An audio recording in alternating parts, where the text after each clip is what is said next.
அதிமுகவில் வந்து செப்டம்பர் 5ஆம் தேதி வந்து ஒரு முக்கியமான தகவலை சொல்ல போறேன்னு சொல்லியிருக்காரு. சமீபத்தில் உங்கள்கிட்ட எதுவும் பேசினாரு. அது எந்த மாதிரியான தகவல் இருக்குன்னு உங்களுக்கு எதுவும் வாய்ப்புகள் இருக்குங்களா? இல்லைங்க, ஒன்றுமே எனக்கு தெரியாது. அவர் கொடுத்த ஸ்டேட்மெண்ட்டுக்கு நான் பதில் கொடுக்கல. ஏன்னா அவர் என்ன சந்தர்ப்பத்தில் என்ன ஸ்டேட்மெண்ட் கொடுத்தாருன்னு கூட உங்கள் மூலமாக தான் எனக்கு தெரியுது. ஸோ அது மேலே நான் காமெண்ட் அடிக்கிறது சரியில்லை. 50% அந்த வரி விதிப்பு அமெரிக்காவோட வந்து பொருளாதார ரீதியாக இந்தியாவுக்கு மிகப்பெரிய ஒரு கஷ்டமாக இருக்குது. குறிப்பாக வந்து தமிழ்நாடு, ஆந்திரா போன்ற மாநிலங்களில் வந்து ஏற்றுமதியில் மிகப்பெரிய பாதிப்பு அடைஞ்சிருக்குது. ஒரு நிதி அமைச்சராக அடுத்த கட்ட முடிவுகள் என்ன எடுக்கப்படும்? தமிழ்நாடு இந்திய அரசு சார்பாக என்ன மாதிரியான முடிவுகள் எடுக்கப்படும்? நான் இந்திய அரசு சார்பாக ஏற்றுமதி செய்யும் எல்லா விதமான ஆர்கனைசேஷன்ஸோட நேற்றுக்கு இன்னைக்கு இல்லை, டெல்லியிலே வந்து என்னை சந்தித்தாங்க.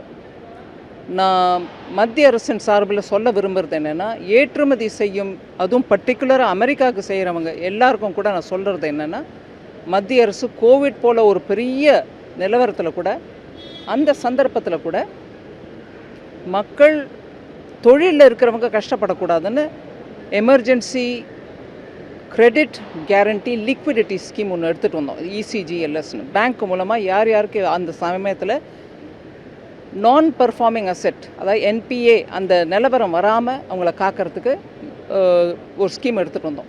அந்த ஸ்கீம் நல்ல உதவியாக இருந்துச்சு.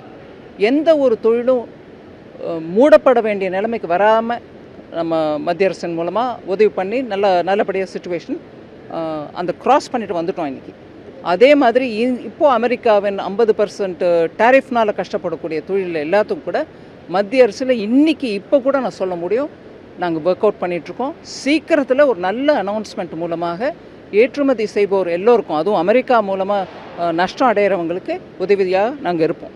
ஃபைனல் கொஸ்டின் மேடம், முதலமைச்சர் வந்து ஃபாரின் பயணம் போயிருக்காரு, பல நிதிகளை பெற்றிருக்கான்னு சொல்கிறாங்க. அதை நீங்கள் எப்படி பார்க்குறீங்க?